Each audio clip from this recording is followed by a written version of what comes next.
I've been making lo-fi beats for about 4 years now, working with Lo-Fi Girl and other lo-fi labels in the scene, and I've made a lot of tutorials in that time covering sort of guitar progressions and beat breakdowns and stuff like that, but I've never really made a sort of concise, beginner to intermediate friendly breakdown of how I approach lo-fi beats. So it's going to be a lo-fi from scratch video with lots of useful references and information and sort of just how I approach making a lo-fi beat. So yeah, it should be a really useful starting point for beginners, and it could be a great reference for people who have been making it a little bit longer, just to compare how we approach different things. So I'll be giving away a RC-20 plugin as well in this video. All you've got to do to enter that competition is like the video, comment on the video and subscribe to the channel, and I'll pick someone at random as soon as it hits 300 likes.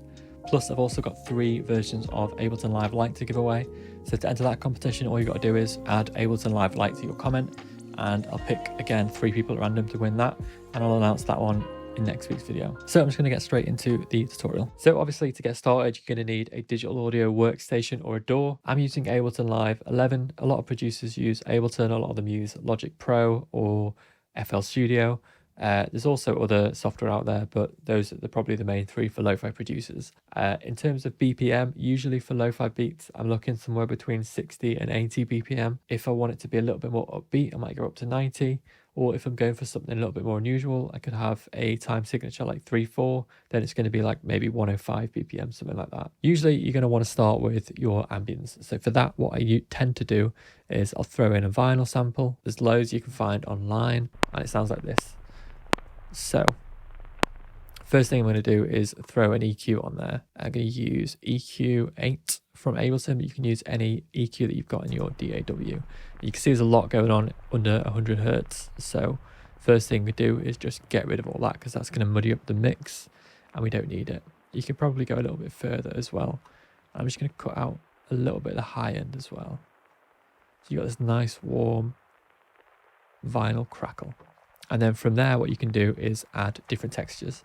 So I've got various different things that I've collected. You can find all sorts of stuff online. And what I'm going to do is link my last sample pack, which had a couple of 3 different ambience textures as well. And what I'll do is I'll throw something on there. So let's go for this market.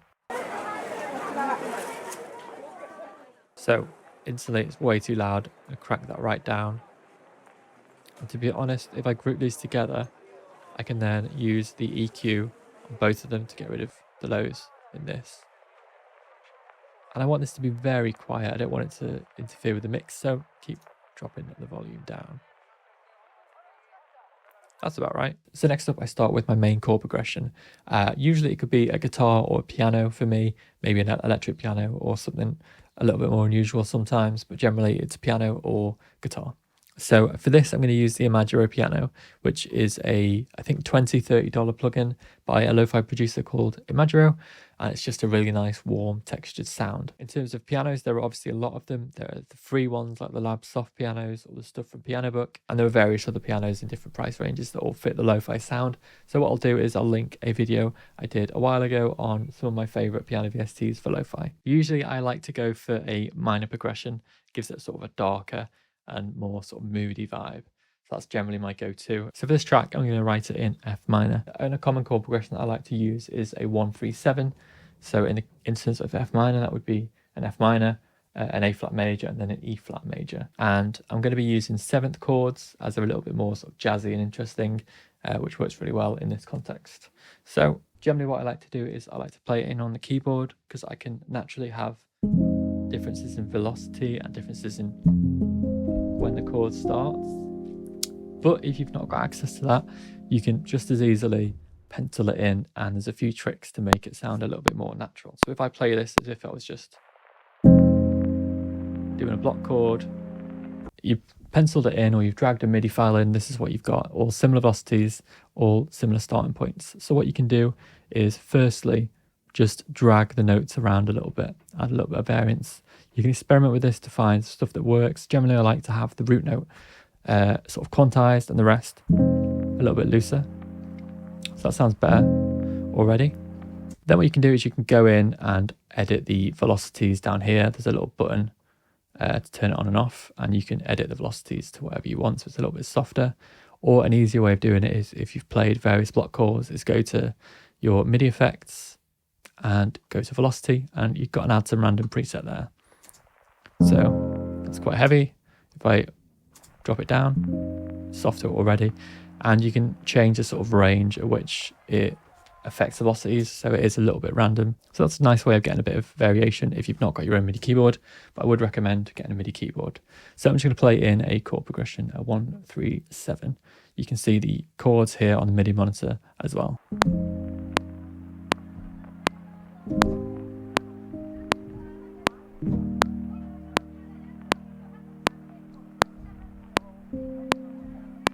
So what I did there was I did 2 passes around the chord progression just to give it a little bit more variance to how I'm playing it. If you've got, you know, a stiff repetitive chord progression, it can start to feel a little bit too repetitive. So it's nice to have little notes in there, little embellishments and variations to how you play the chords to give it a little bit more movement.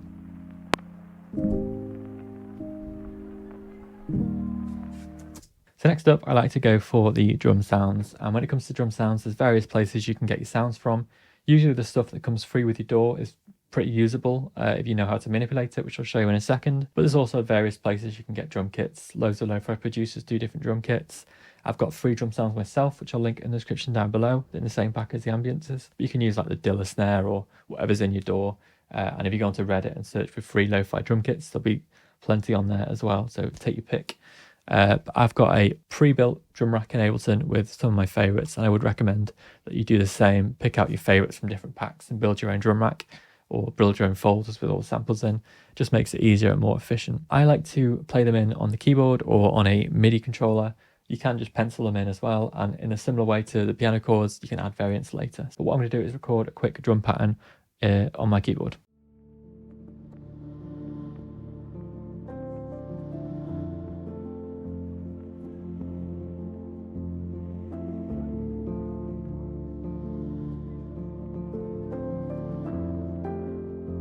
So first I start off usually by penciling in a simple pattern. So the kick and the snare are pretty well quantized. I have a little bit of an offset on some of these textures, so usually I'll layer a couple of different snares together. So there's one there and another one there, and that varies as the track goes on. And then I've got a little hi-hat pattern, just something simple. And that's sort of a little bit more loose, it's not as quantized as the kick and the snare. Then what I usually like to do is record some stuff, so some textures, some shakers, percussive stuff. Generally, you can do that with any microphone you've got. You don't need a high quality microphone to do this for lo-fi. So yeah, I'm just going to record a few things and see what I can get.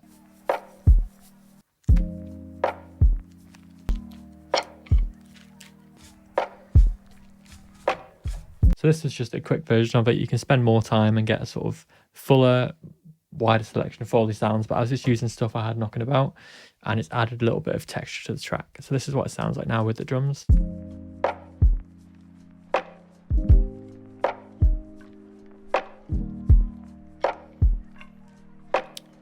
So there's a lot of almost random crunchy Foley sort of sounds in there. Usually when I'm mixing, I spend a little bit of time just making sure stuff doesn't clash, because if you record a lot of layers, often you'll get stuff that maybe just doesn't work together. But generally it's sounding all right. So that is the drums started. Next thing I'll do is work on the bass. So with the bass in lo-fi, it could be as simple or as complicated as you want. Often I'll record my actual bass, but there's various plugins that you can use. I've made a video on bass plugins for lo-fi, some free and some premium plugins that all work really well.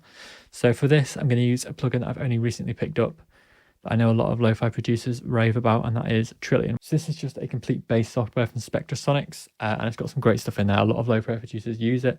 It's a little bit on the expensive side, but it is well worth it. If you want a free version, then do check out the video that I linked before. So the easiest thing to do to start off is take your chord progression and copy it over to the bass. So if I hit Control and Ableton, I can drag it down and copy it over.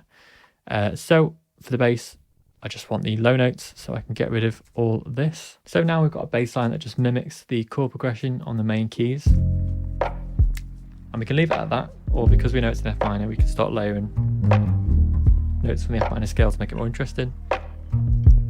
But what I'm going to do for this is just leave it simple, because it's just a sort of basic introduction, and it can work simple as well. So the next thing I'll do is start to add some melody or some top line lead melody. We know it's in F minor, so we can just start messing around with notes in the F minor scale. For the lead, I like a little bit extra reverb, so I'll drop some convolution reverb on there, and then I'll just have a mess around with the scale and see if I can find a melody that I like.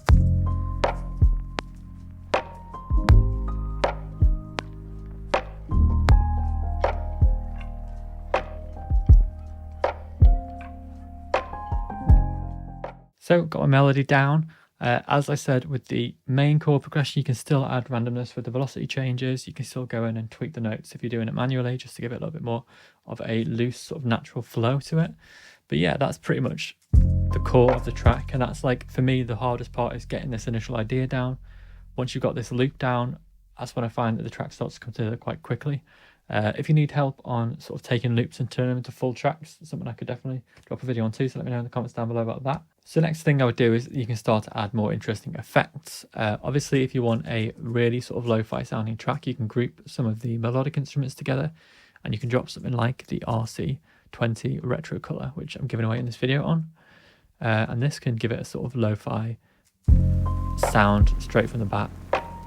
So you got your controls here. I'll get rid of noise because I don't really want that. I've got my own noise in there.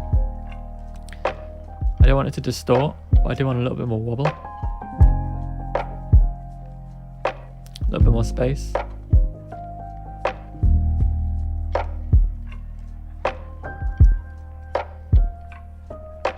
So yeah, that is the core of the track. It's the sort of process I would usually go through when making a beat. It's quite a simple sort of slimmed down version. The next thing I would tend to do is start to layer in some textures. So it could be synth lines or melodic and vocal stuff. Generally, again, you can follow the bass line, but maybe if you're octaves higher for your synths and your pads and that sort of thing, or even follow some of the notes in the chords and just layer in some additional textures. But yeah, I hope this was helpful. I tried to keep it as quick and concise as possible. Be sure to check out the additional videos that I mentioned for other resources on basses, piano, VSTs, and that sort of thing. But yeah, catch you next time.